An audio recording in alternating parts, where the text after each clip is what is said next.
and climate change. We also have some other individuals who will join us a little bit later.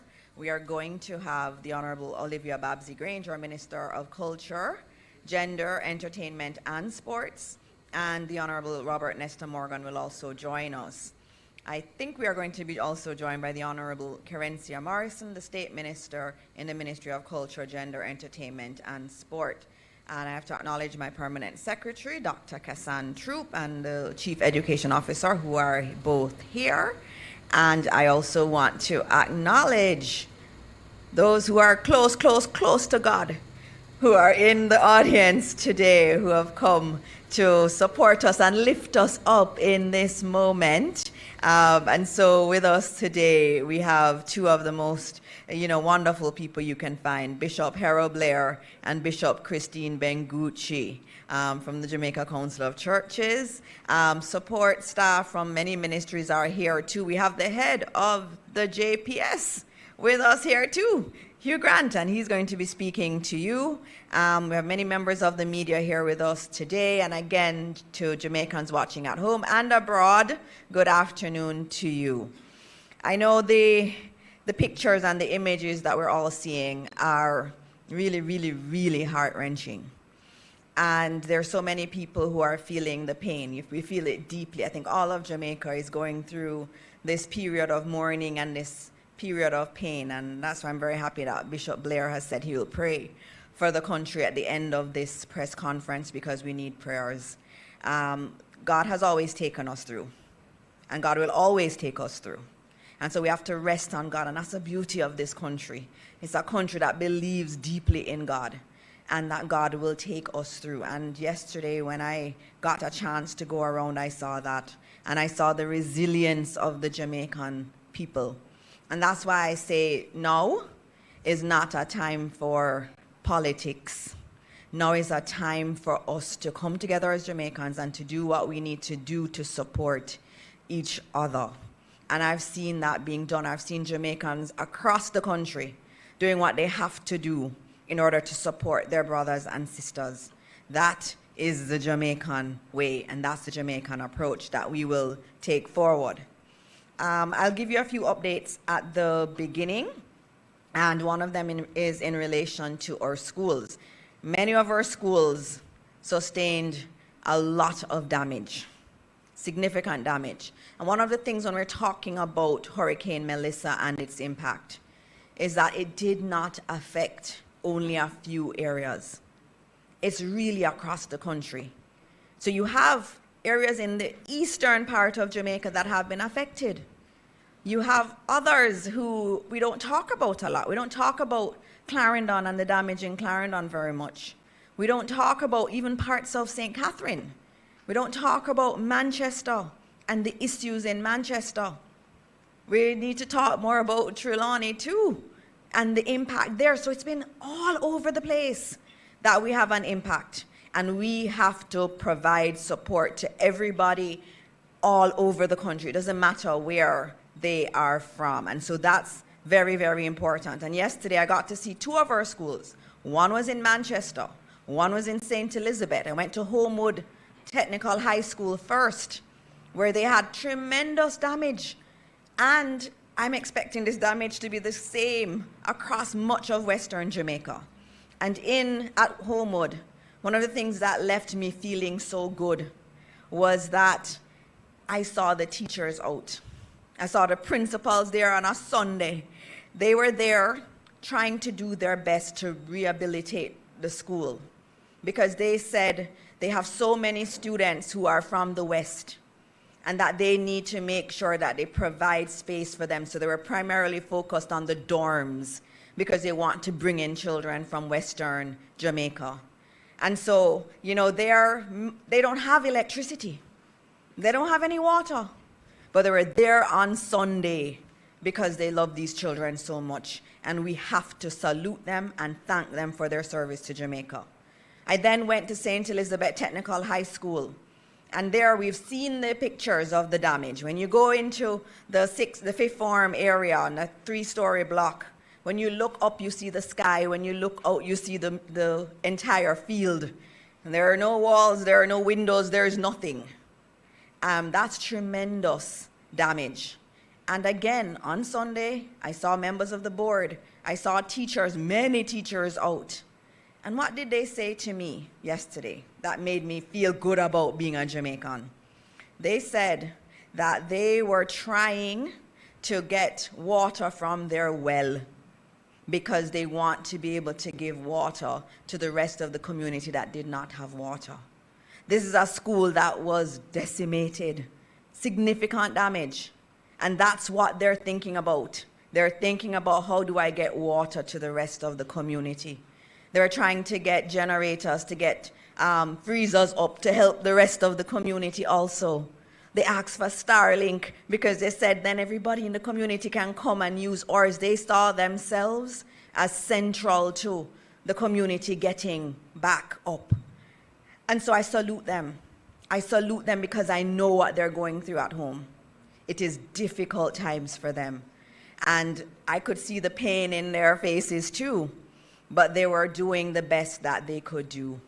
I also saw one of the teachers who said that her role is to go around. If she hasn't heard from a student, she goes and she visits the home. And so she really knew a lot of the marooned areas because she was going around visiting and taking packages. Because Jamaicans need to realize, we talk about it, but we don't necessarily see it. We have many children in food insecure homes. They eat when they go to school.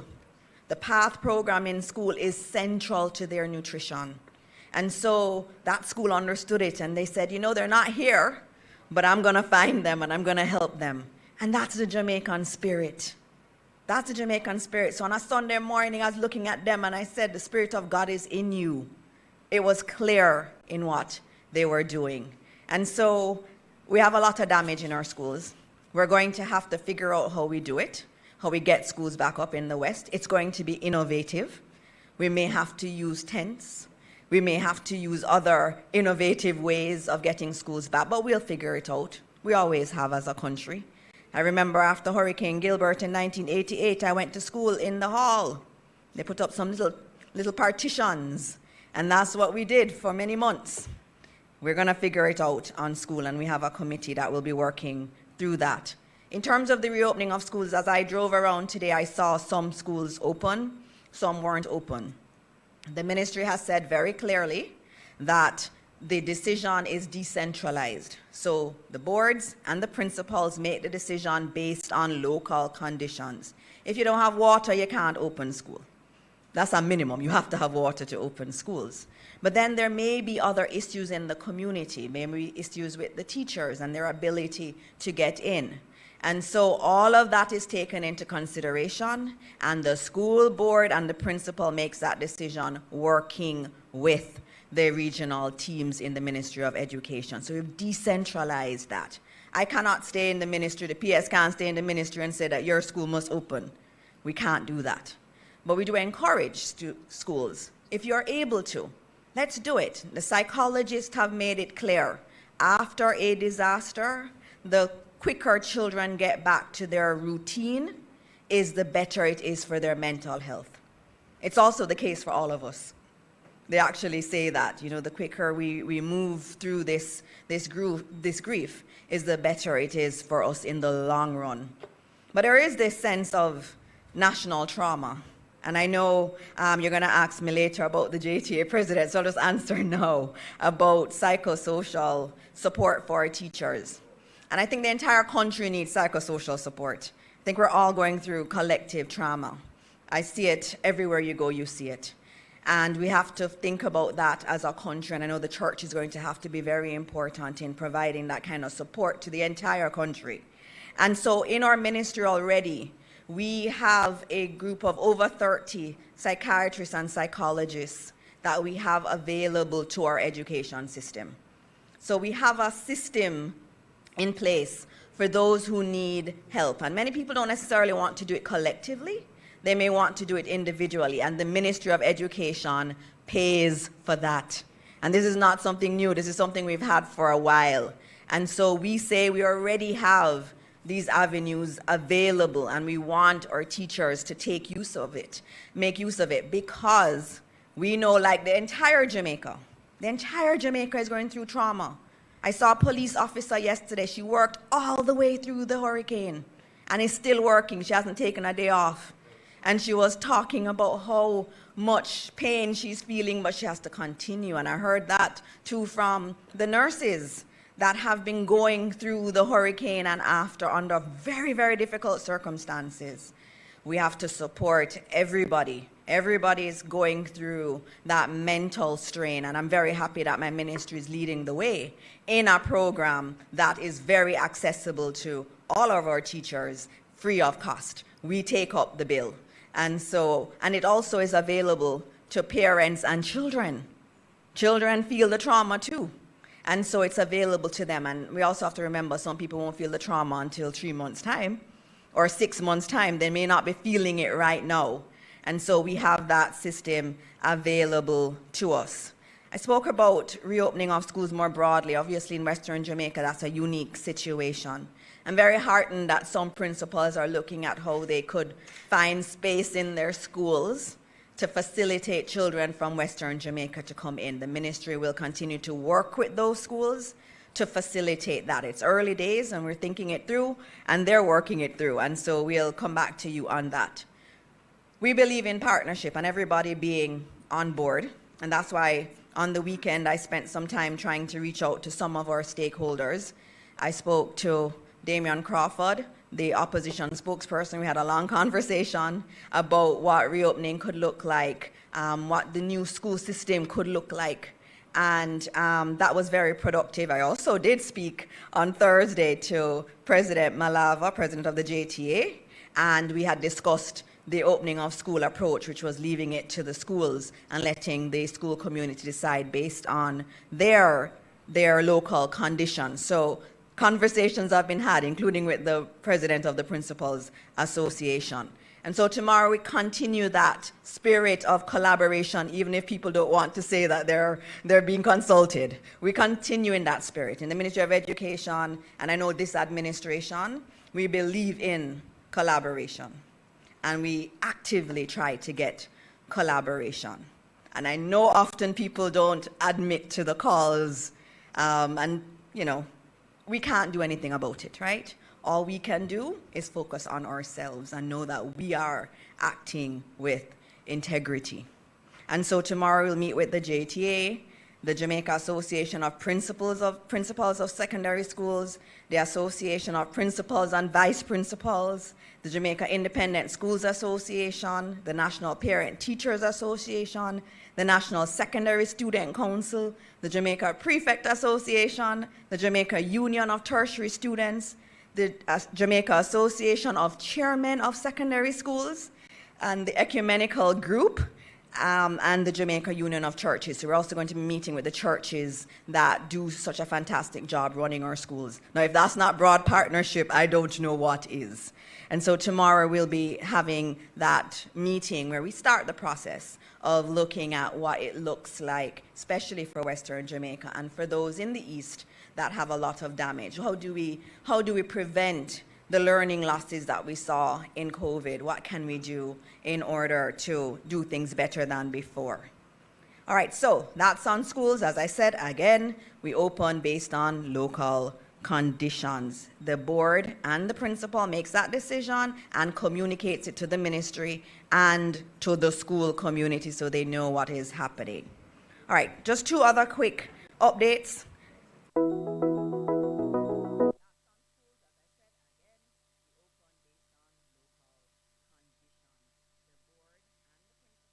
To see or to hear of the death of a loved one. And so I just confirmed the death toll, and I can tell you it is going to change in the coming days. But the official death toll as we speak is now 32. But I will say that there are 8 other cases that are unconfirmed that the police and the JDF are now working to verify. So we do expect that number to increase. And so we'll give you another total tomorrow. And I don't like to say total because every single person is a life. They had a family, they had a future ahead of them, it is really very painful, and I know so many families are feeling that pain, and I feel all of Jamaica, every additional person added to that list, I know we all feel it, and we feel it deeply. And so we'll keep telling you the numbers and giving you the latest numbers, and just know that, you know, we are praying for everyone. We're praying for all these families. It's not an easy time for them. In terms of the housing assistance program, I see that on WhatsApp especially, there's a lot of things going around about a housing assistance program. Rest assured that the government of Jamaica is going to have a housing assistance program, but what you are seeing is the one from Hurricane Beryl last year. That's not the current one. The current one is being worked out. When you hear me or the Prime Minister or one of the ministers announce it, that's when it is real. But rest assured, like we did with Hurricane Beryl, where we had cash grants to help people to get back on their feet and to reconstruct their homes, there will be something this year.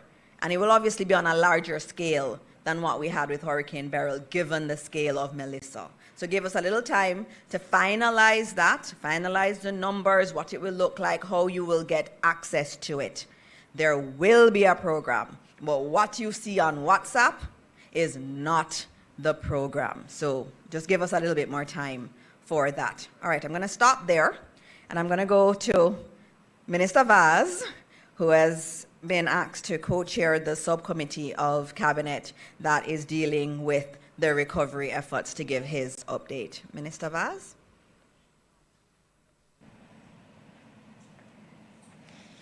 Thank you very much. Good afternoon, ladies and gentlemen, colleagues, ministers, permanent secretaries, Jamaica, and the diaspora. So again, I want to update the nation on where we are and assure you once again that restoration is moving steadily forward.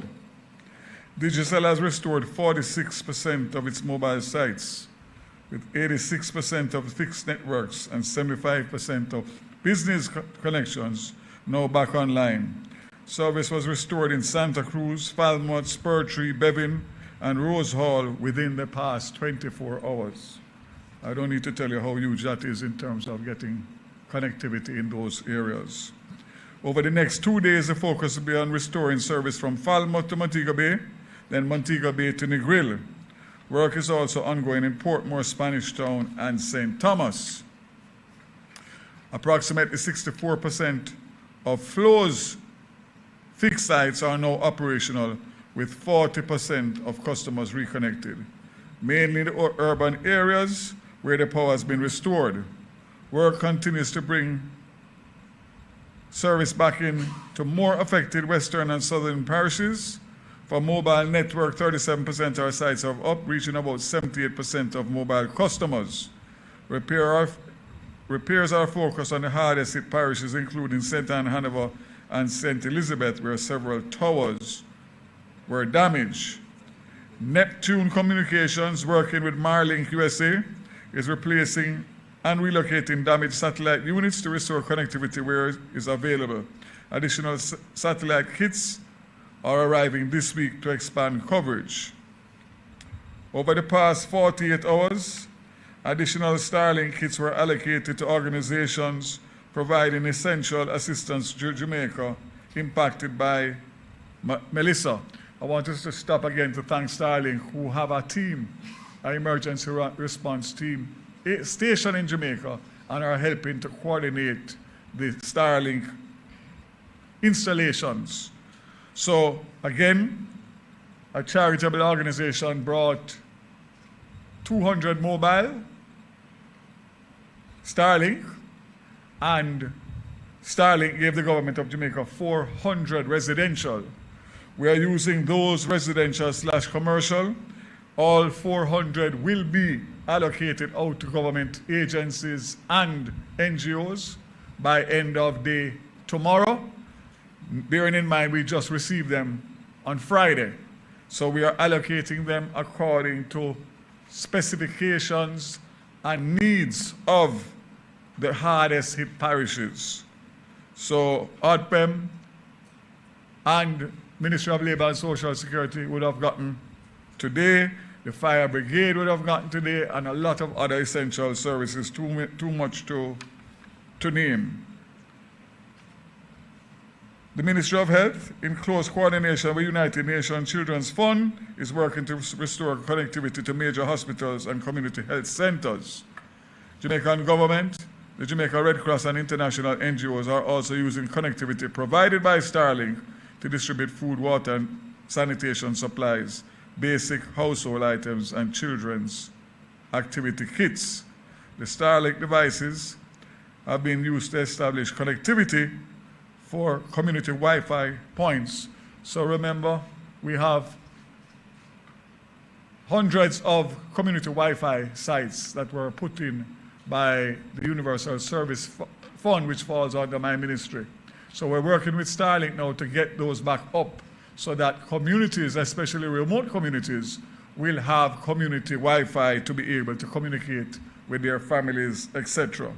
So to close on Starlink, I today distributed between today and tomorrow before Parliament starts. All the members of Parliament in the affected areas will get a mobile Starlink. All the mayors will get a mobile Starlink. And obviously, the leader of the opposition will get a mobile Starlink, and several others. We only have a few, 33 that we have distributed today, but we're hoping by end of week they will get. So the focus and emphasis is on those hardest hit parishes. Sorry, clarification. The mayors in the hardest hit parishes who do not have already Starlink, and the municipal corporations will get Starlink to operate as they are the emergency response. Municipal corporation is the emergency response for the parish.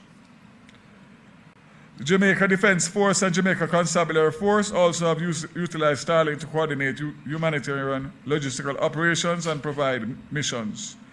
Finally, Starlink has also employed to restore cell services to some areas. I indicate the ATMs.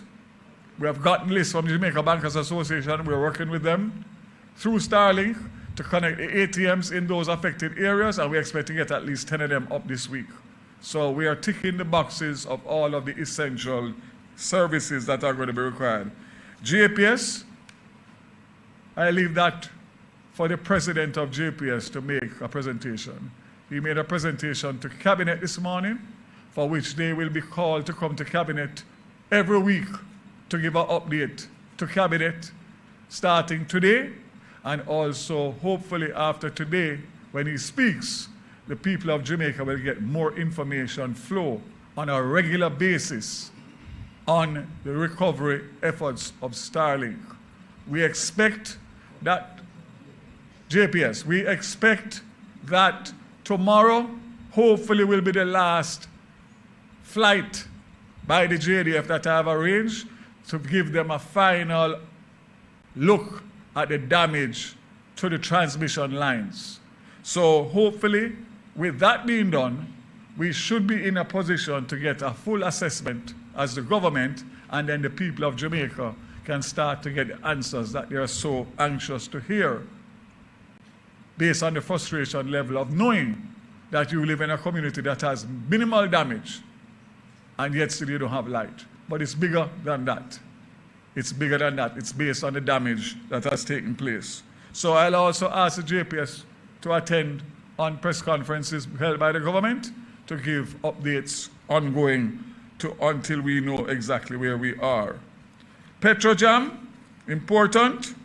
The refinery sustained no major damage. As we know, it has adjusted its opening hours to 6 p.m. to allow refueling of tankers, trucks for distribution to Western Jamaica.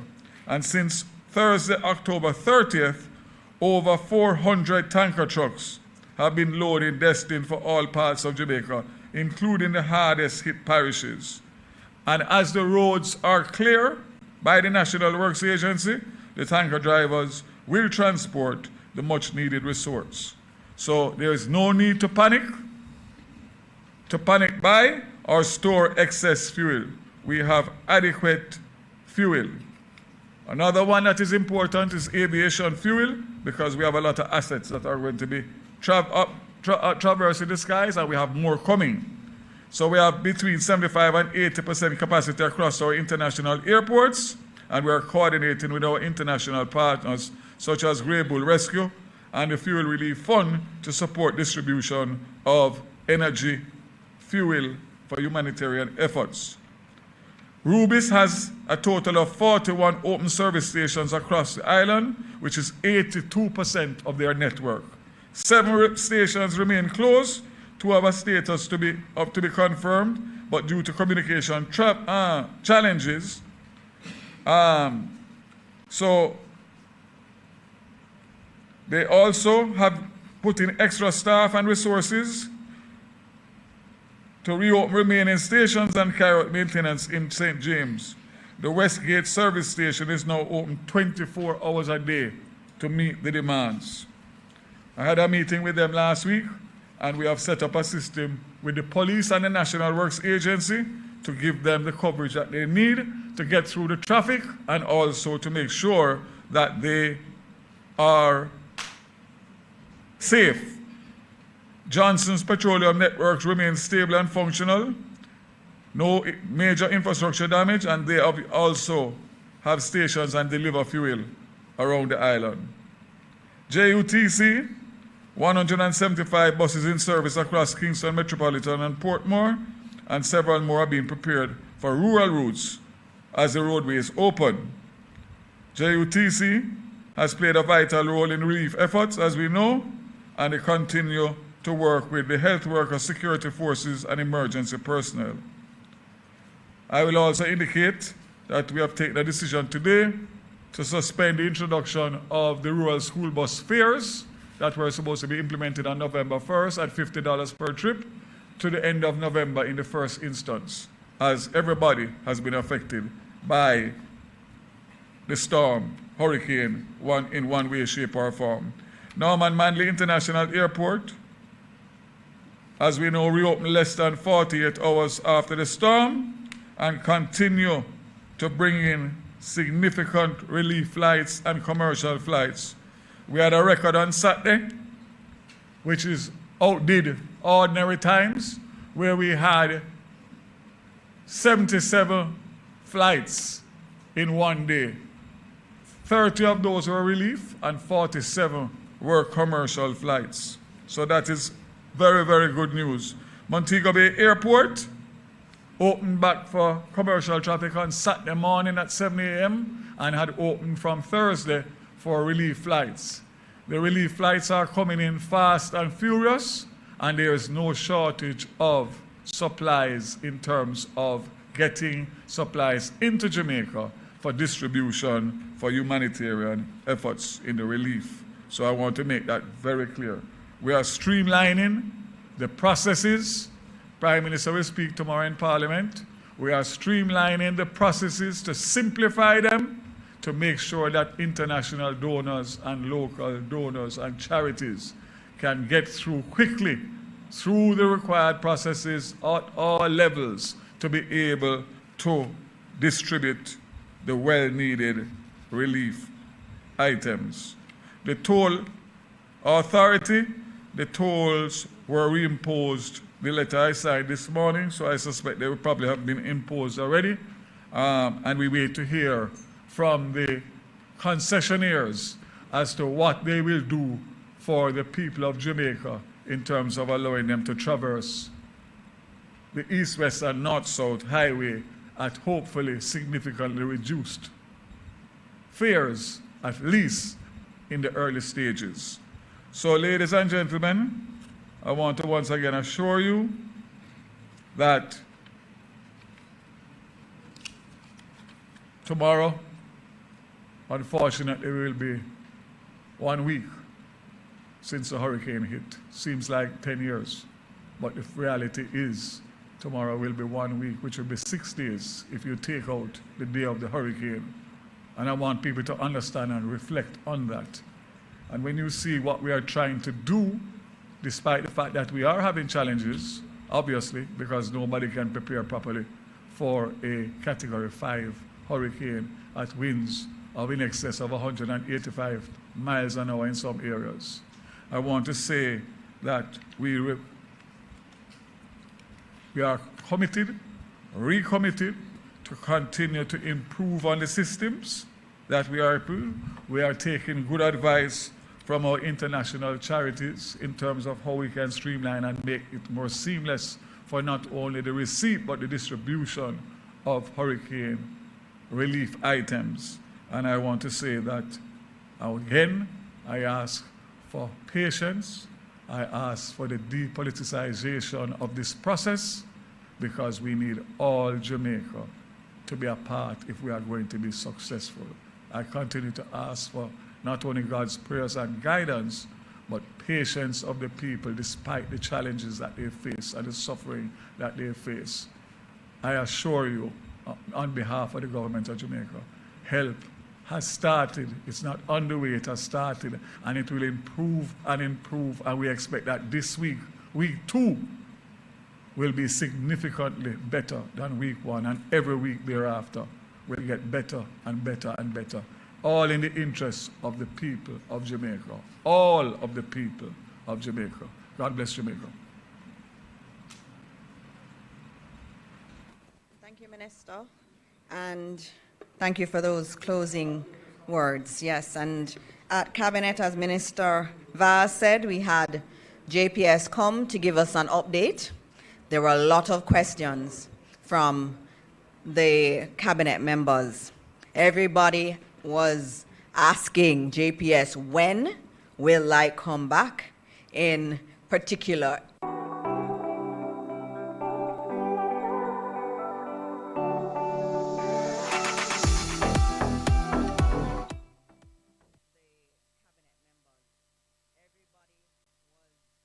because I know that's who you really want to be hearing from today. So, Mr. Hugh Grant, we invite you to give Jamaica your update.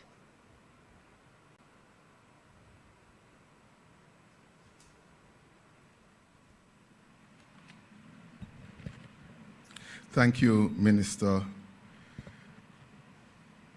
My heartfelt condolences to the people of Jamaica, our customers, for the lives lost, damage to property, and the dislocation that's happening out there. I had an opportunity to firsthand see the devastation that this record Category 5 hurricane has caused on the nation. Some of my very own employees have been working tirelessly in order to safely restore power. Some has not gotten a chance to go home. A story from one of my linemen said his wife got a seizure when the door and the window was blown off, but he has not gotten a chance to go home and be with her because of the nature of the roads, and he stands committed and is here serving to help to restore power. So I get it. I understand the inconvenience caused by the lack of power. I understand the frustration as some of my very employees are also affected. Let me reassure you, Jamaica, let me reassure you, my customers, that we here at JPS stand committed to work safely 24/7 to get the power restored. So how have we been doing? As of this morning, we restored 206,000 customers. At the time of the incident, we had 550,000 customers approximately out. So we moved from 77% of customers without service to a significant milestone of having just under 50% of customers without service. That is not by chance. It's as a result of our preparation in regards to the system, preparation of the people, and the strong response. I want to say a special thanks to all our partners, particularly my fellow utility providers, Flow, Digicel, the partnerships with the National Water Commission, and also the partnerships with the hospitals.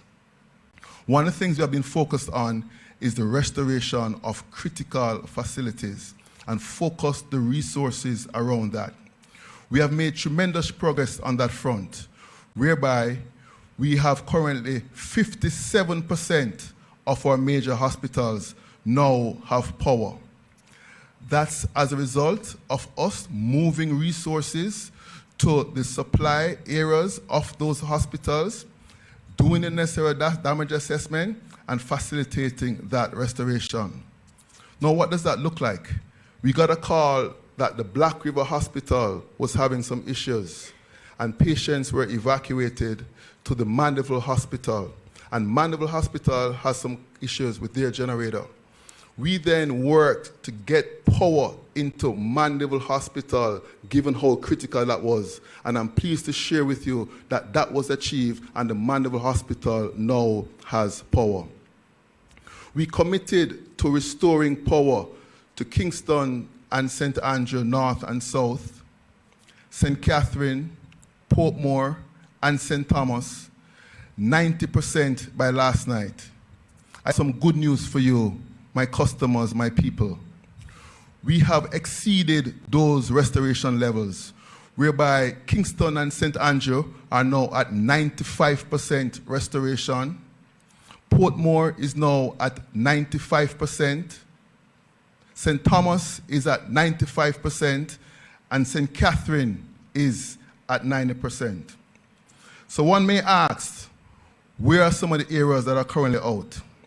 In St. Catherine, you have areas of Spanish Town, Guyshill, Bogwalk, and Central Village that are currently out, and we are working 24/7 to have your power restored within the next 2 weeks.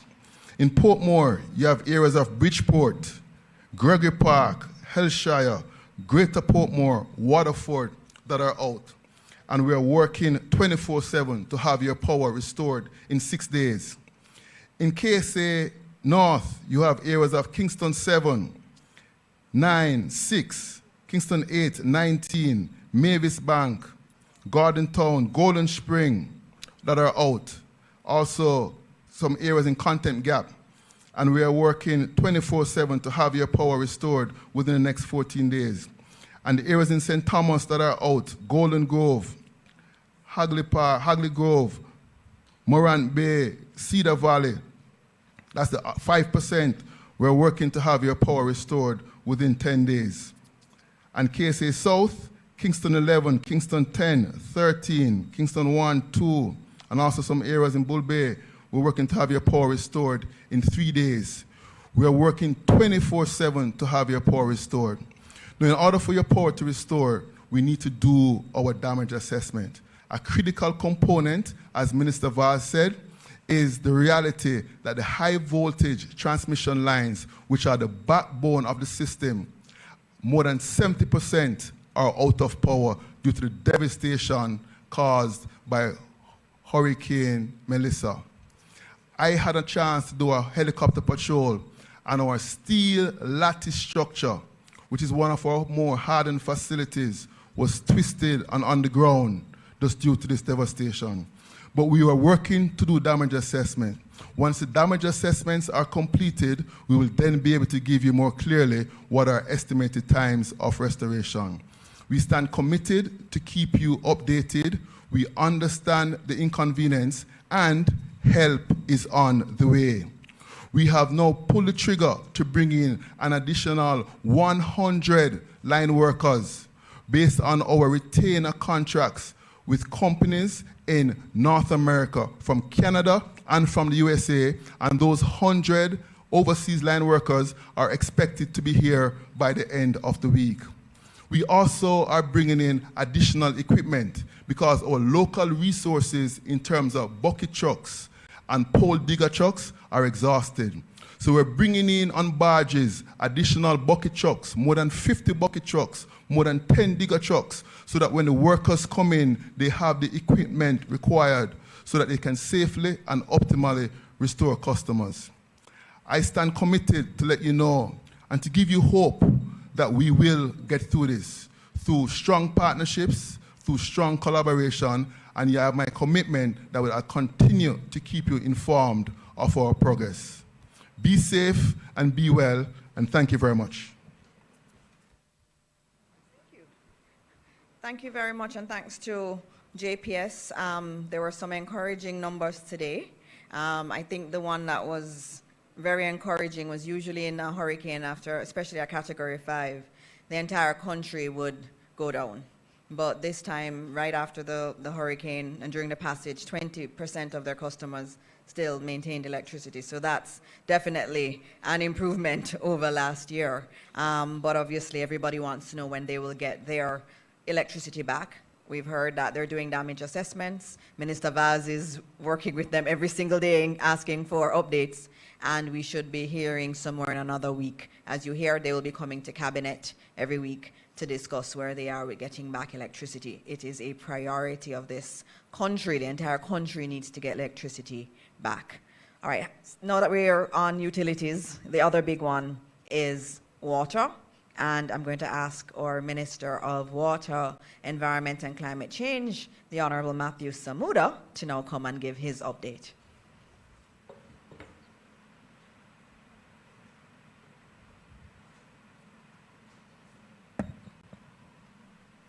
Thank you, Minister Dixon. Good afternoon, colleagues, cabinet ministers, heads of agencies, permanent secretaries, members of utilities, members of the media, certainly those listening and watching at home.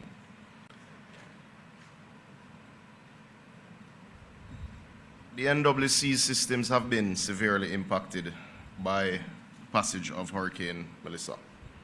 The primary issues that we face impacting water supply at this stage in many areas include high turbidity, internal electromechanical issues, external power supply outages, and infrastructure damage.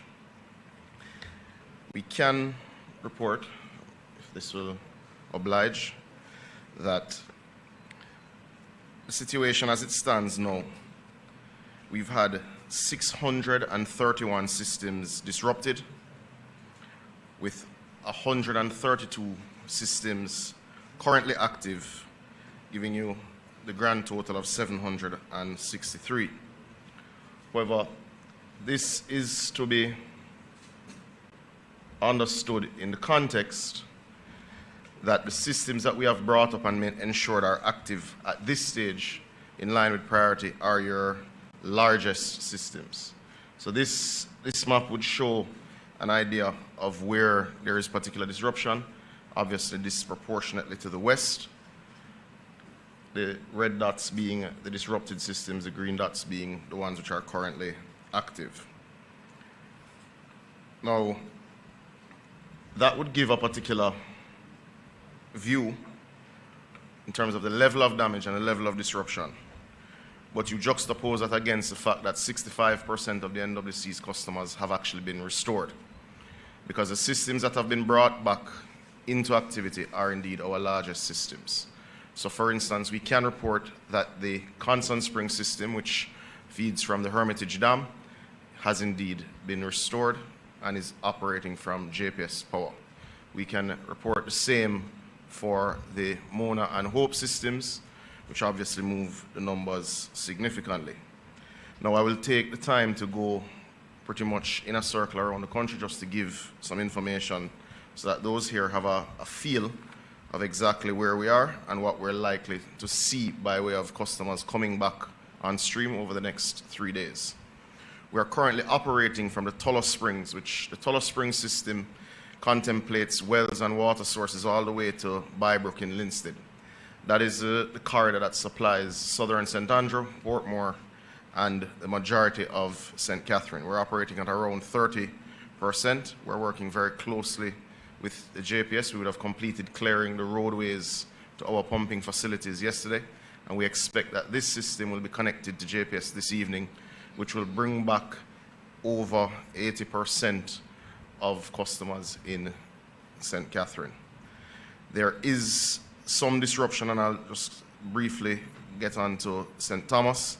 There is some disruption in many of your small systems in St. Thomas because the rivers are in spate and there is a fair amount of turbidity. But we are happy to report that the largest system, which in Morant Bay, which is a Springfield system, is indeed operating using one of our generators, and we continue to bring on the small systems. Now, one thing before I move on to the other parishes, it's important to note that the majority of your customers, in line with the population distribution, are indeed living on the plains that go right around the coast. So when you bring on those large systems on the flat, you're able to bring on a lot of people very fast. One thing that is consistent, and as I just give you a glance back at the graphics, and I need people to understand that many of the systems that have come back on stream are indeed the ones that are able to gravity feed water to the plains. Anywhere there's need for a lift station where there's no energy, those particular pumps as a subpart of a system are not yet up. To understand, as we move further west, in South Clarendon, one of your largest systems is the Kemps Hill system.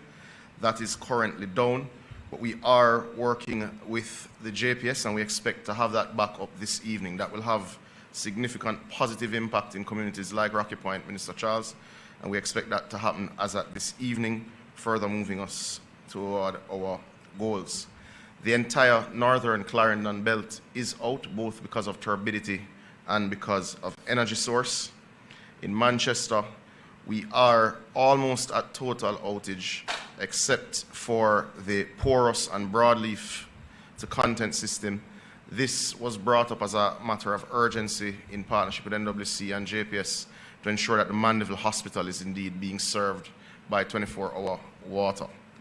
The gutters and pepper system, which, yes, though in St. Elizabeth do serve the majority of Manchester, are indeed down, and there's simply no generator large enough to facilitate those pumps. We are in the process of actually procuring one as a part of our resilience building strategy. We started that process after Hurricane Beryl, but that is down, and that will require JPS's systems. We're working with them and we're helping them to clear the roads along the line and the pathways that allow for those connections. The two major systems in northern Manchester, this being a geographic region which affects has some impact in Trelawney and Western Clarendon, are also both down awaiting power. But we are able to report that the old Pepper Well, which serves from Goshen to Santa Cruz, is running on generator. It is running in 8-hour increments, and it is serving that entire corridor. So they're getting between 16 and 20 hours of water between Goshen and Santa Cruz currently. In Luana, as we move further west, we would have installed a generator 2 days ago. They're now getting 8-hour increments of water, getting between 18 and 20 hours of water in that area. In Darlin Toba, which is a critical one because that's what facilitates service to the Black River Hospital, a generator is currently being installed on site, and that will restore water supply to the community and town of Black River, but more important, well, particularly important, is to the hospital as well as to the stations for the emergency crews that are operating in that space, as well as a police station, etc. As you move into Westmoreland and Hanover, and there is a fair bit of integration between the systems, we are also happy to report that the Logwood system, which is in Hanover, but services all the way to Negril, that has been operating and continued to operate right throughout the storm. So Negril actually has water and has had water pretty much through the duration of the disaster.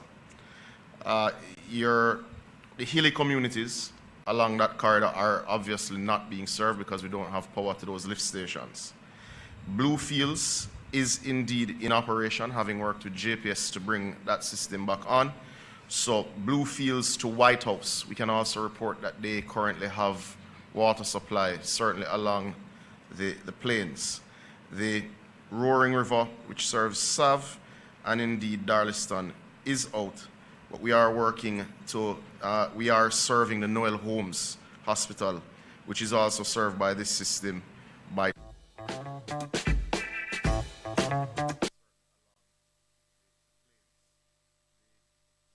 around to the north coast.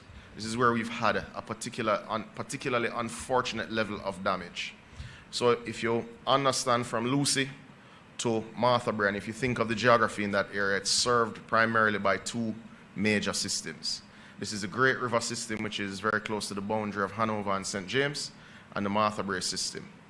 In the case of the Great River system, the intake pipes were washed away during the storm, creating significant damage to the plant, and we are, obviously hampered with returning supply because of this. However, we are happy to update that contractors have been on site now for some 36 hours. Their crews working 24 hours a day.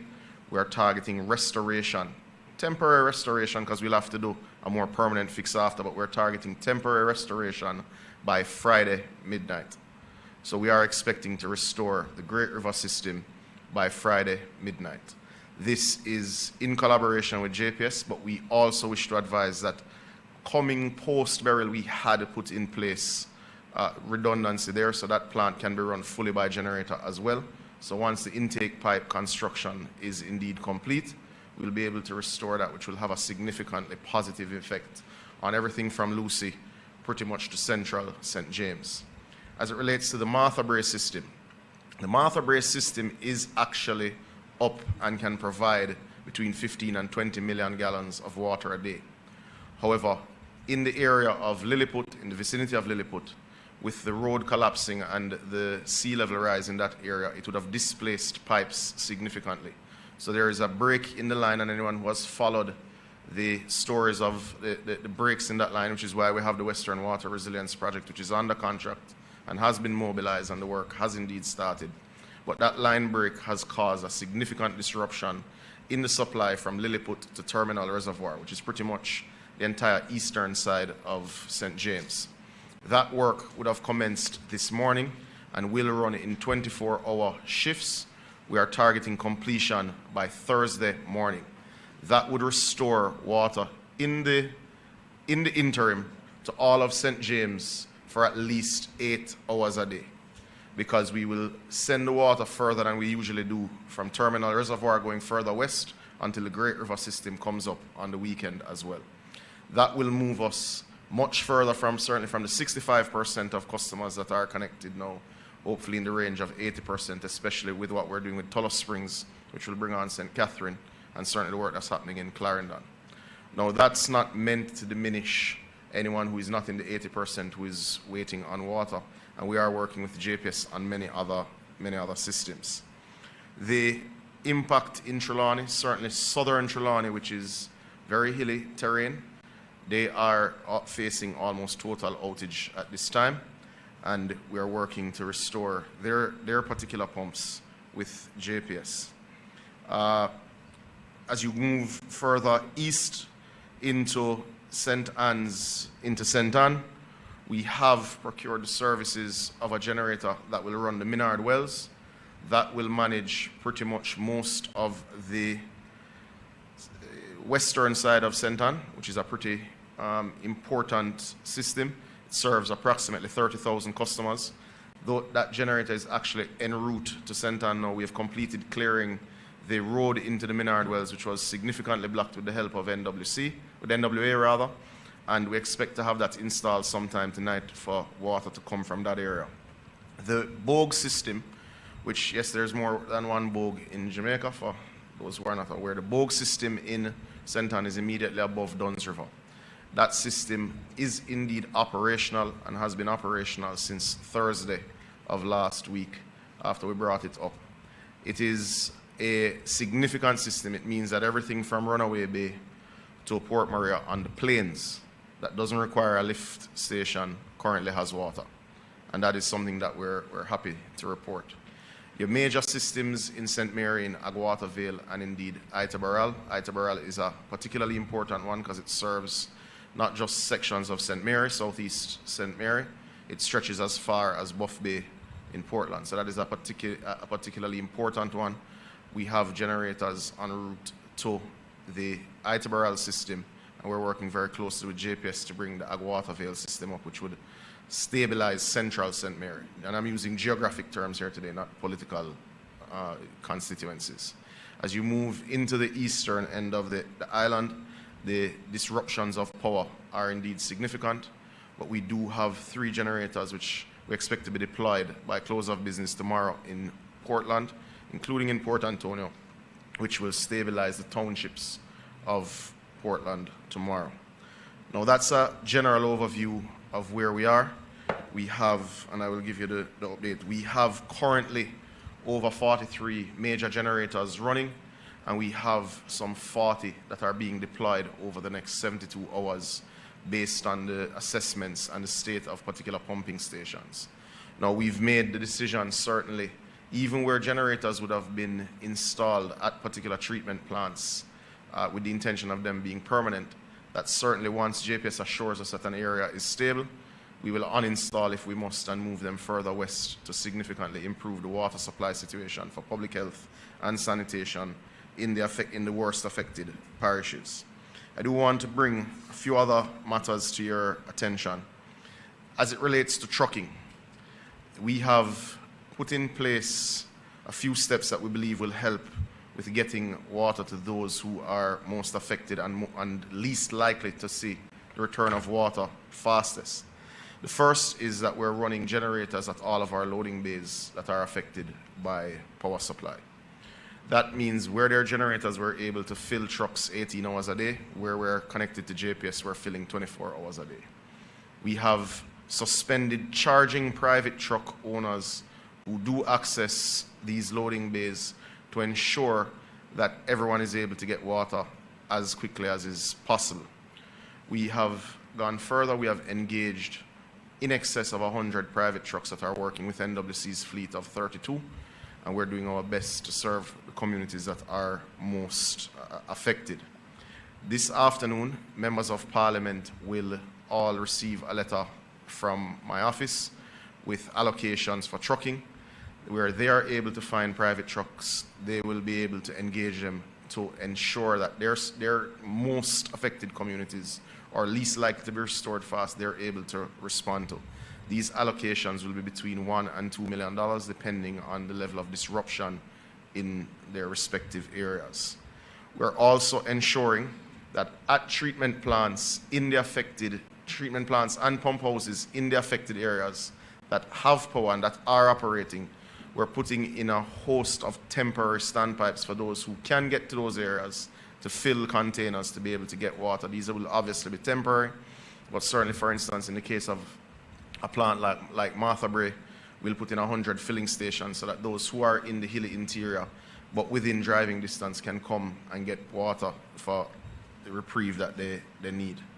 We are working actively also with the team at the Ministry of Water and indeed with suppliers. We intend to increase on an emergency basis our fleet of trucks to continue to serve the public better during this challenging time. But we are working very closely with JPS. We do remain open to suggestion, we remain open to your prayers, and we are working to ensure that we get to 80% by this weekend of customers, and we are going to work around the clock to move from 80 to 100%. Thank you.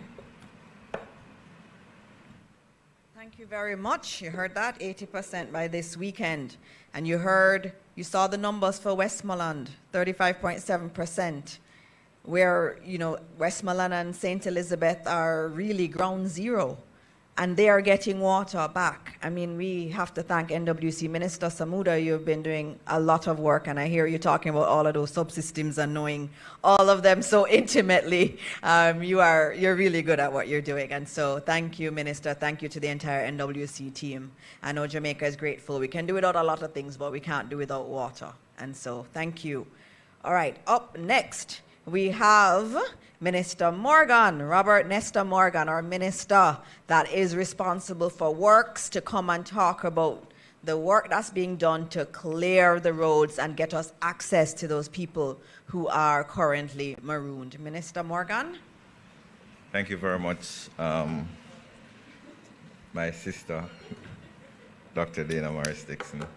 Thanks to members of the public service, the private sector, members of the media. I see we have a very healthy turnout. Hi, Dion.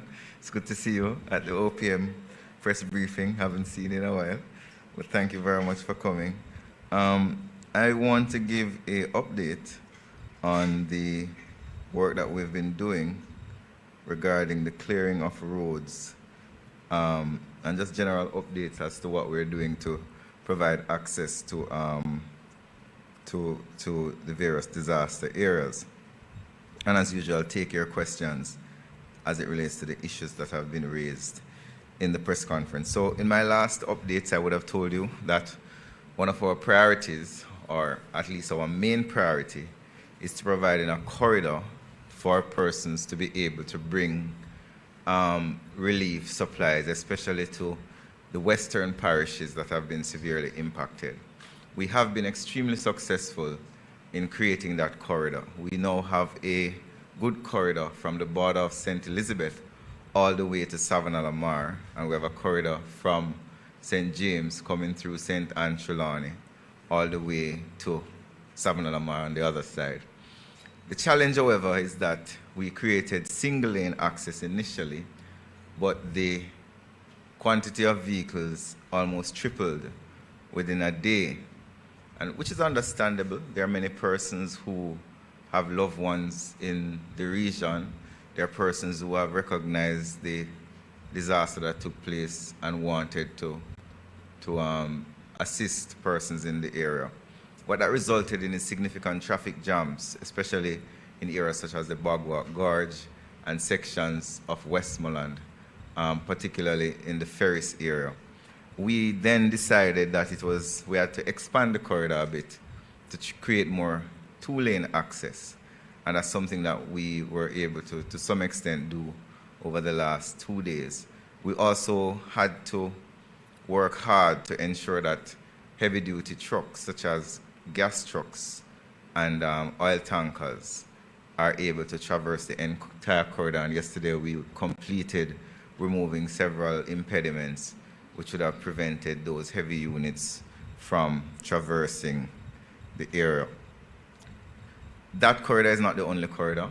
Work continues in sections of Trelawney, sections of St. James, sections of Manchester, and other areas that have been impacted, and areas across the rest of the island, such as Clarendon and other parishes, St. Thomas, Portland, St. Mary, which would have had challenges due to rain, wind, landslides, and so on. So to give you an update on the main corridors that have been opened so far, Ocho Rios to Port Antonio to Morant Bay to Kingston, Kingston to Agualta Vale via the Junction Road, Mandeville to Santa Cruz to Black River, Black River to White House, as I said, White House to Savannah-la-Mar, Savannah-la-Mar to Negril, Savannah-la-Mar to Montego Bay, and Montego Bay to Ocho Rios. I would have driven that entire corridor from Mandeville, from Kingston to Ocho Rios yesterday, ending last night, and it is drivable. We also drove through the Hanover section. So you have two sections. You have the Negril section, you have the Hanover side that goes through Long Lane. Those two corridors are drivable. The one through Hanover Hills is a bit Long Hill. Grange Hill, sorry. It's I've drove on so many roads, I don't remember the names. That one is a bit challenging for heavy-duty trucks, but small units can manage it. We have also cleared Vauxhall to Arcadia. Well, no, my apologies. I am now listing where works are actively being done. Vauxhall to Arcadia, which is flooded. Mountainside to Malvern, which is severed, which means it's cut off. Balaclava to Keysham. which we are now assessing to start work, as well as Aberdeen to Quickstep, we're assessing. There is some damage on Hodges to Speculation. We're removing fallen trees as we speak in Newton to Magotty. There's flooding on Siloa to Magotty. Knoxwood to Burn Savannah is also flooded. And in Manchester, we have several flooded roads which are, we have to wait until the flooding recedes. And that's Alligator Pond to Guts River, Williamsfield to Mile Gully, and Newley Road is also flooded. And there are landslides still to be cleared. Dump to Moravia, Christiana to Ashton. We have some challenges in the St. Andrew area as well. Guava Ridge to Mahogany Vale. We have a damaged ford and some landslides that need to be addressed. And we're addressing landslides in Red Light to Hardware Gap, Bull Bay to Bloxborough. And in St. Catherine, we're addressing landslides in Sport Park to Post Road, Bartons to Ginger Ridge. We have a peculiar issue in Spanish Town to Bogwalk, where there are some pole lines that are on the ground, and we had closed the roads, and we're approaching the police because there are persons who have removed the closure and are seeking to extort motorists. So that is something that we have to address. There are several other updates that we will be publishing. Most of the challenges that we face in terms of opening roads is flooding, significant landslides, and in some cases, falling trees. We are working with Jamaica Public Service Company. We have worked out an arrangement where on a daily basis we are engaged with them in a meeting where we are clearing and there are JPS poles. We work together to remove those poles or relocate them. So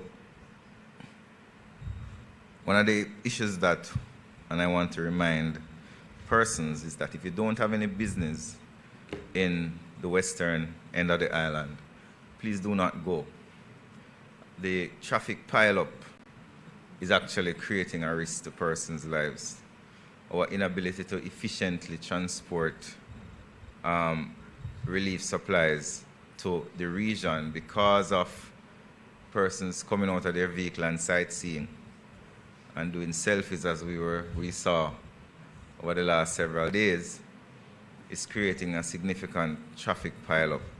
And if there is blockage in, let's say, Holland Bamboo, then the relief trucks cannot come out. So those are just some of the updates that we want to give. Last thing I want to say is that we have over 100 contractors and equipment owners and operators in this effort, stretching all across the region from sections of St. Anne going all the way to St. Elizabeth. I'll focus on that area because that's the main corridor or the main area of problems. But we also have challenges in other parishes too.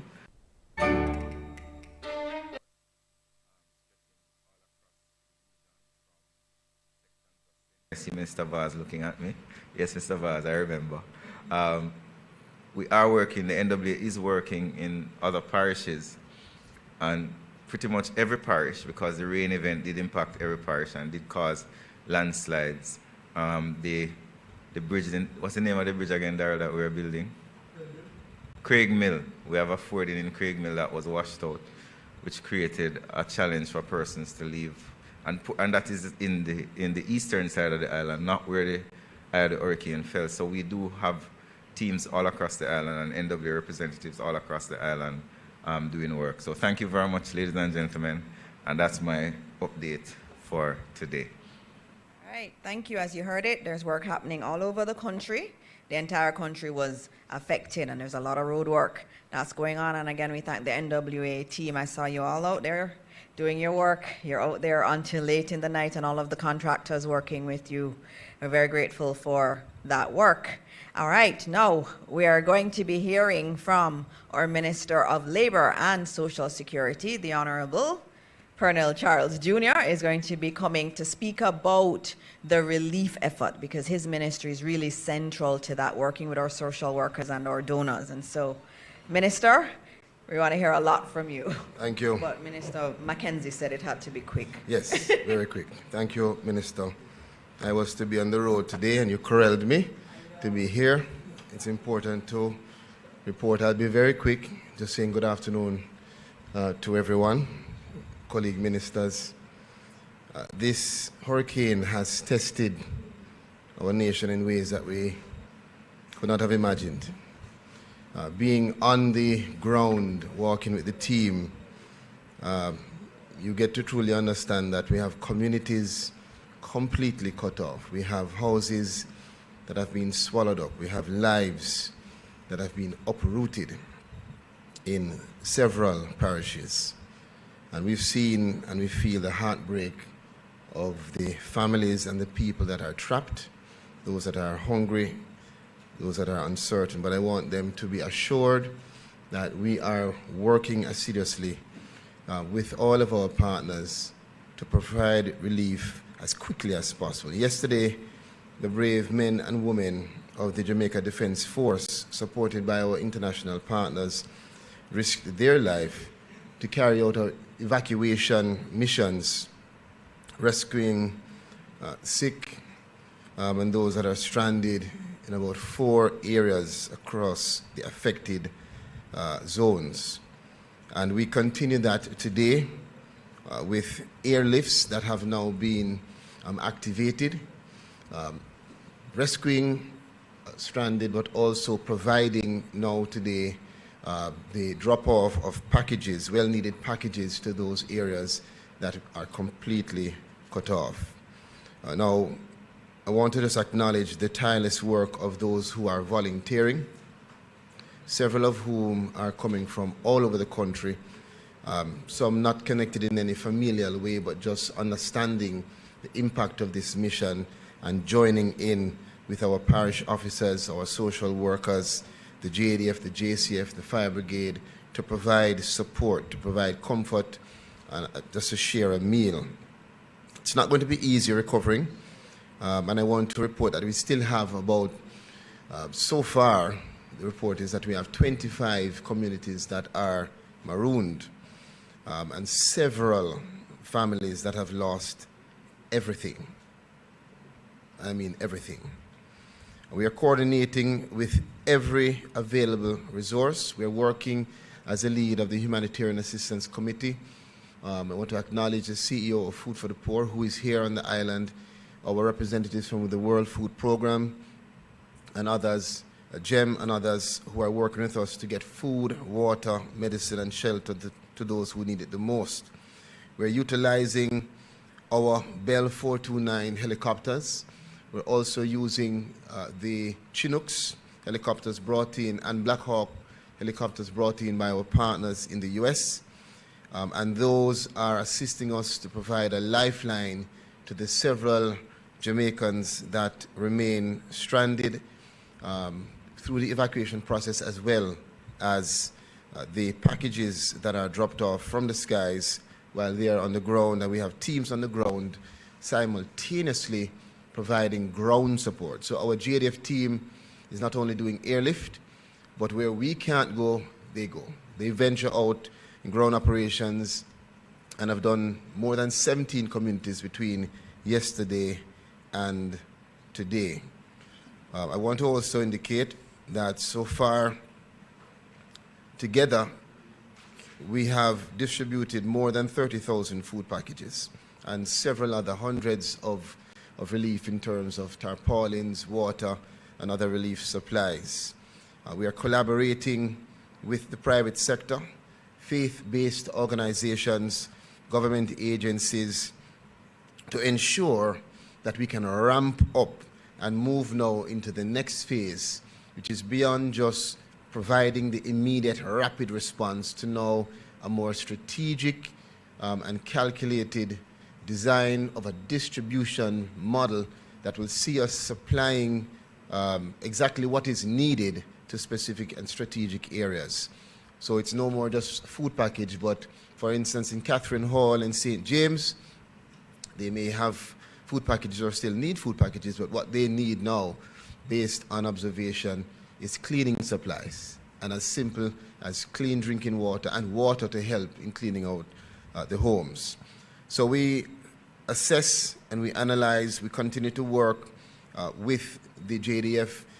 We have now received the communication support through Starlink, and that will be placed in all of our parish offices to improve the network of communication, as well as Minister Morris Dixon setting up, as part of our Humanitarian Assistance Committee, support coordination cells in every parish that will see us working as a team to do the distribution. There's much more, but I know that there's a lot that has to be said. So this is just the preliminary information, Minister. We will come with more details later on in the week. Thank you. Thank you, Minister. And I know that's an area that many people are asking about, is the food getting to those who need it? And Minister is speaking about how the systems have been refined to make it easier. And you heard there are 3 different avenues of helicopters. One is the JDF helicopters. The second one are the ones that came from the U.S. government. And then the third one, some of our NGOs like World Central Kitchen,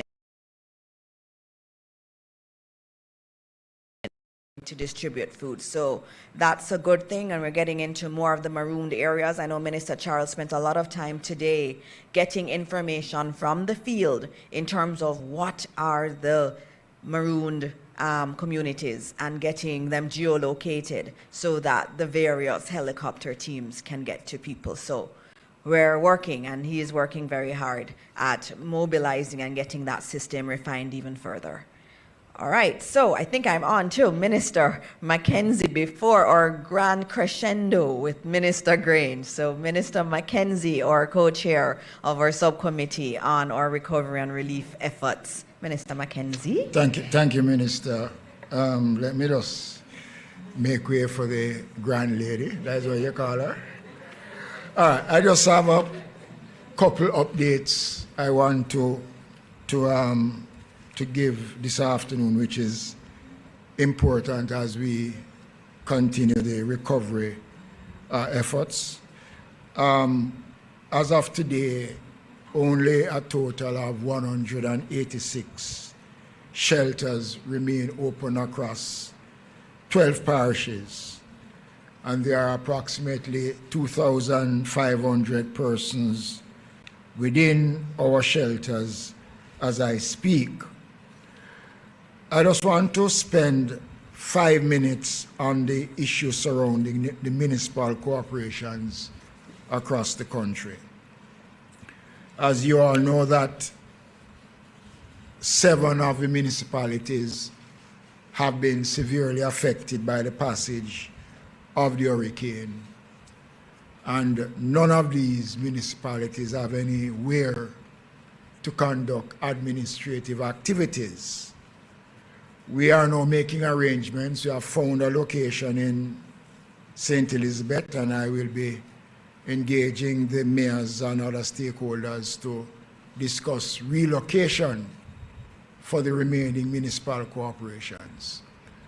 One of the challenges we face also is that a number of staff in these municipalities have their own personal issues, so they can't participate in the recovery exercise. So I'm pleased to announce that the municipalities that has not been affected have now moved into those parishes. A team from KSA has gone into St. Elizabeth, and we are moving teams from Portmore, St. Catherine, St. Thomas, and other communities to cover areas in Western Jamaica that has been severely affected by the passage of the hurricane. I must also make the point that the revenues of the municipal corporation has been severely affected by the passage of the hurricane. And as I speak, at least 30% of our markets have been damaged. Some destroyed. I was in Black River on Saturday and I saw the destruction to a market that is not even 6 years old. It was under our administration that we did extensive repairs to the market. Must also speak about the role of the Jamaica Fire Brigade in this exercise. And so far they have responded to over some 500 calls right across the country. And they're a part of the team that is responsible for the clearing of roads and the necessary things. But the last thing I want to say is that later this week I'll be announcing in detail the full rollout of a national cleanup campaign for the country. This cleanup exercise will include the National Works Agency, TPDCO, the Ministry of Education, and it will be led by the National Solid Waste Management Authority. The purpose of the cleanup, ladies and gentlemen, is for Jamaicans to participate in this national cleanup exercise that will take place right across the country in every community. The Social Development Commission will be responsible for coordinating community activities throughout. And this will be a call for national duty, for national response.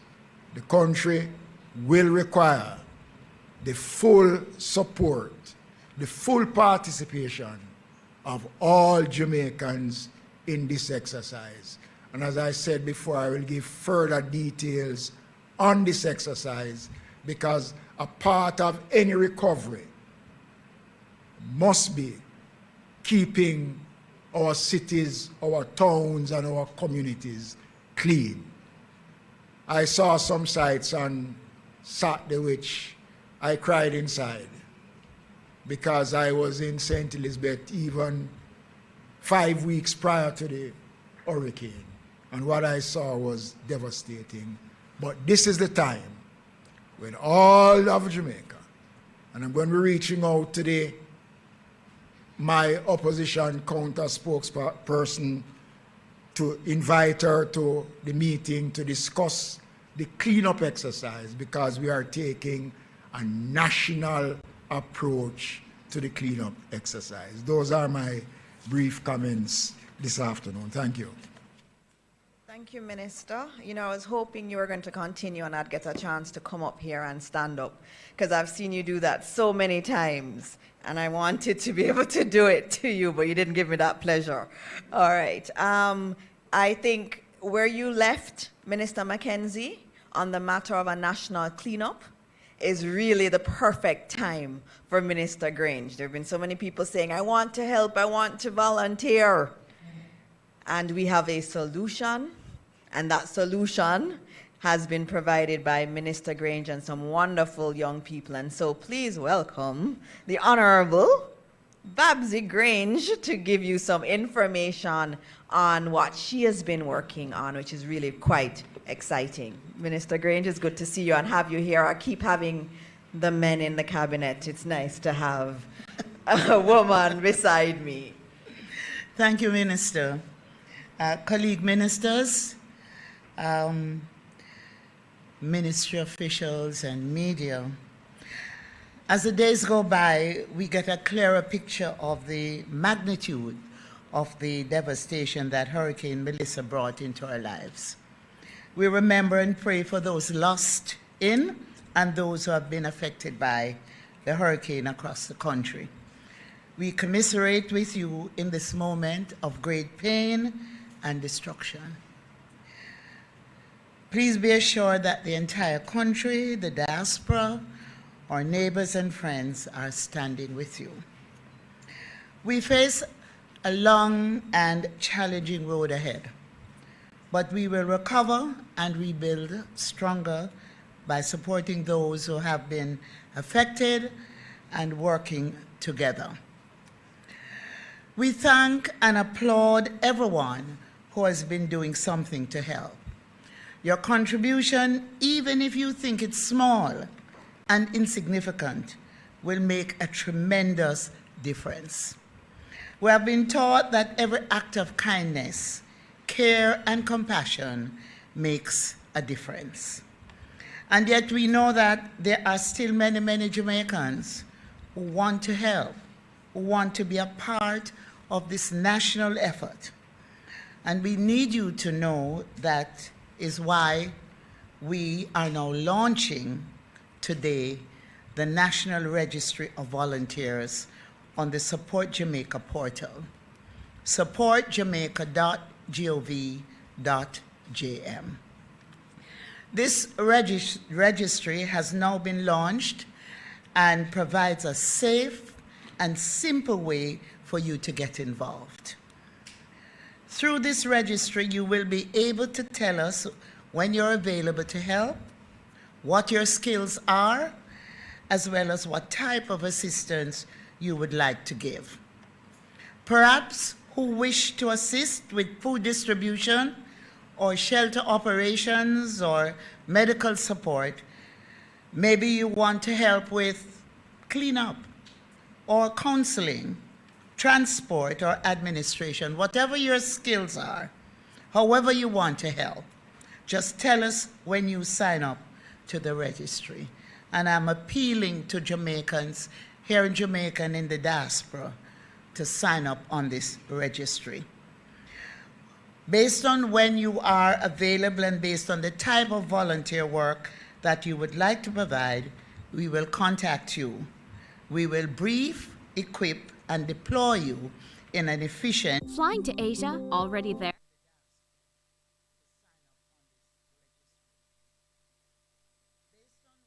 SS and other NGOs have been invited to sign up on this portal, so we'll have a joined up, seamless approach. We will reduce or eliminate duplication and ensure that we get help to those affected by the hurricane. So today, I really make this appeal for everyone to chip in. Volunteer your time, your skills, your compassion, and your care to this important national effort. We're calling on companies, we're calling on the churches and youth groups, clubs, associations, everyone. If there was ever a time when we needed all hands on deck, it is now. So I want you to log on to supportjamaica.gov.jm. Click on Volunteer for Hurricane Melissa and complete the short registration form. It's as simple as that to join the registry of volunteers and get involved. Now, ladies and gentlemen, I want to turn to the I Love Jamaica fundraising concert series. The magnitude of the devastation is unprecedented in our history. That means that we have to move quickly to secure as many resources as we can to provide the relief that is needed right now. We have launched a fundraising initiative dubbed I Love Jamaica towards providing much needed additional resources to support the National Relief Program. The government of Jamaica, through the Ministry of Culture, Gender, Entertainment and Sport, will be partnering with the entertainment industry in Jamaica and overseas to stage a series of fundraising entertainment events to raise funds for Hurricane Melissa Relief Fund. The target is $1 million initially. Discussions are underway to stage US dollars, $1 million US dollars. Initially, discussions are underway to stage events as follows. In Kingston, we had initially announced a concert to be staged in the stadium car park and mass camp, but we're now doing a virtual concert and telethon on Sunday, November 16, 3:30 p.m. to 10:30 p.m., and this will be broadcast out of the CPTC studios. A number of artists have been confirmed, including Chris Martin, Massacre, Najee Boy, and a number of others. We'll announce those later this week. A number of Jamaican artists and artists based overseas, non-Jamaicans, have reached out to us, and they are working out details as to their participation in live concerts in the diaspora or doing endorsement drops to motivate and encourage Jamaicans, etc. In London, we are doing 2 concerts. Thursday, November 13, 7 p.m. to midnight, we are doing a concert of Coco at Coco. And the proposed lineup here is Dizzy Rascal, and for those who don't know, Dizzy Rascal is a major act out of the UK. It will also include David Radigan and a number of other artists. Wembley Arena has been booked for Thursday, December the 18th, and that event will run from 7 p.m. to midnight, and the proposed lineup will be announced shortly. In South Florida, Sunday, December 7, a concert will be staged at Hard Rock Stadium in Miami.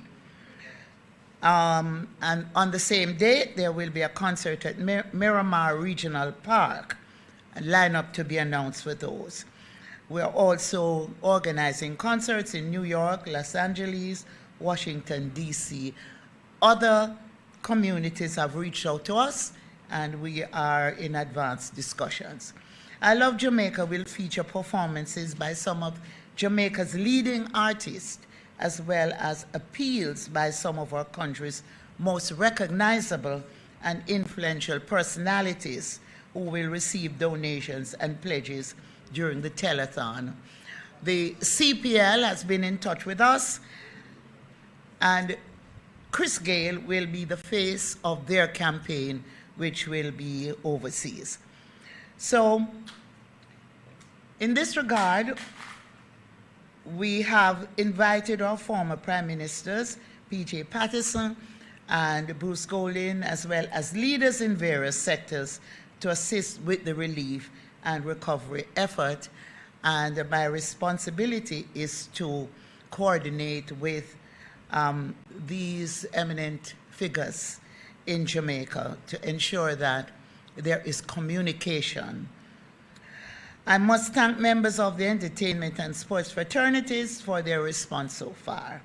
I remain grateful that we as a country can always rely on our artists or creatives or sportsmen and sportswomen in times of crisis.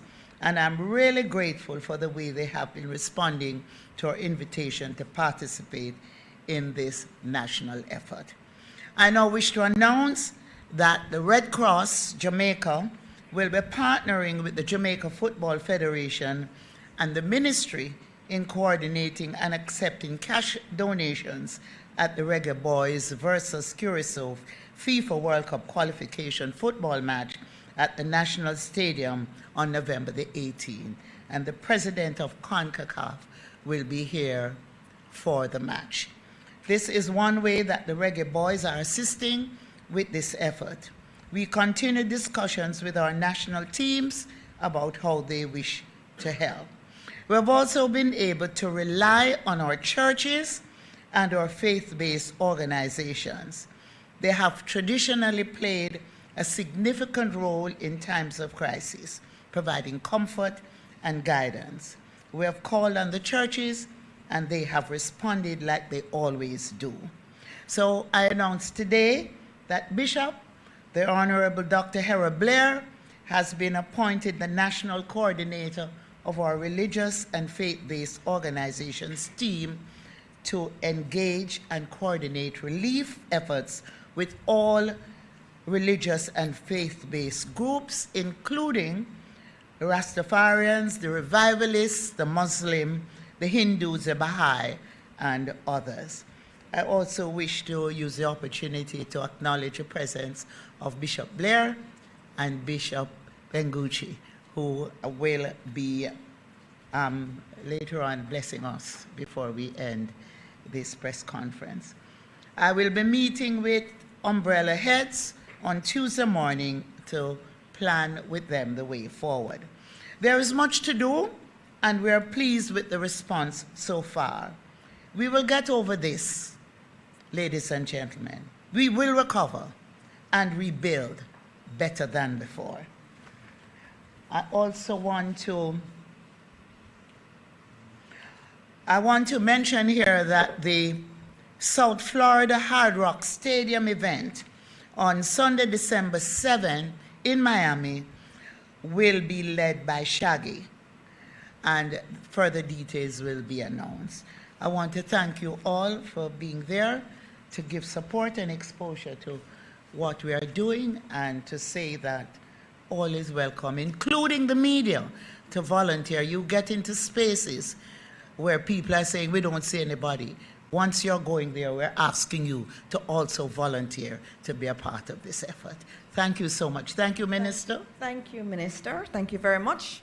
Very much. I told you it was going to be a grand crescendo, and it was. And I thank you so much, Minister, for being here and the work you and the team have been doing to mobilize different communities, the church, the entertainers, the sports stars. Everybody is a part of it. And then having that volunteer program on supportjamaica.gov.jm. If you want to volunteer, and I know many do, please go and register so that you can be selected to support around the country. All right, we're on to questions, and I see one hand up from before we opened. Oh, you're gonna, okay, he's yielding. Yes. You're yielding?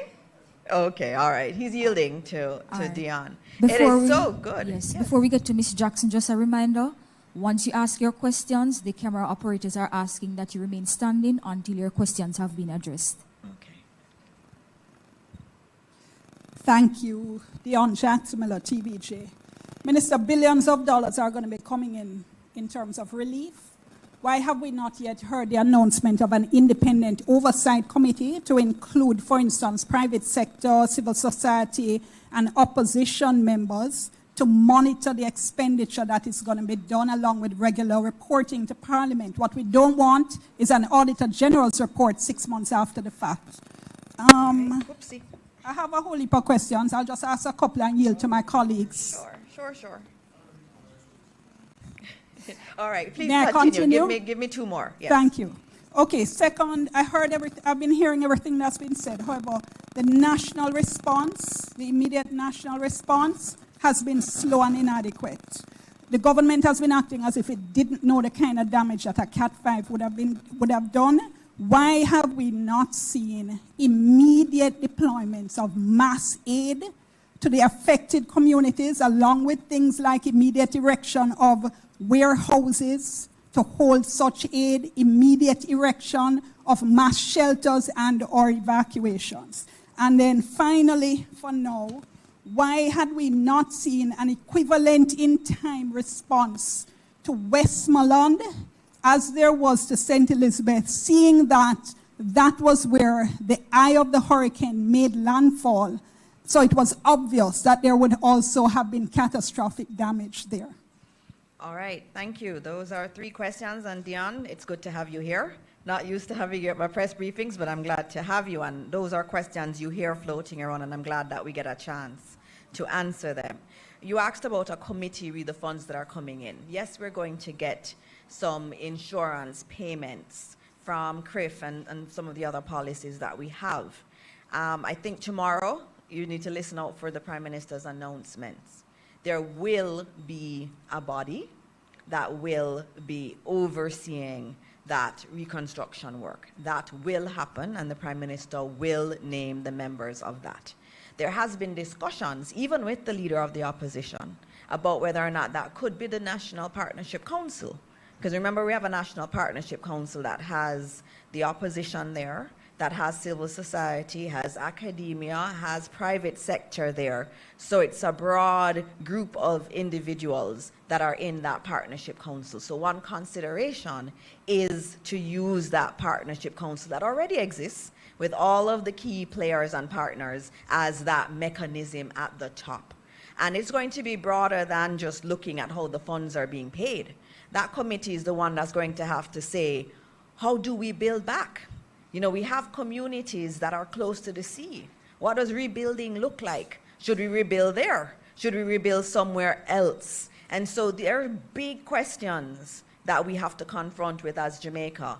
And the commitment the Prime Minister has made is that there will be an overarching body, whether you use an existing mechanism like the Partnership Council, or you use something that's new, a new body, but there will be an oversight body. Now, I left Cabinet early before it finished, not sure where they would have reached on it, but there has been discussions already in Cabinet on that one.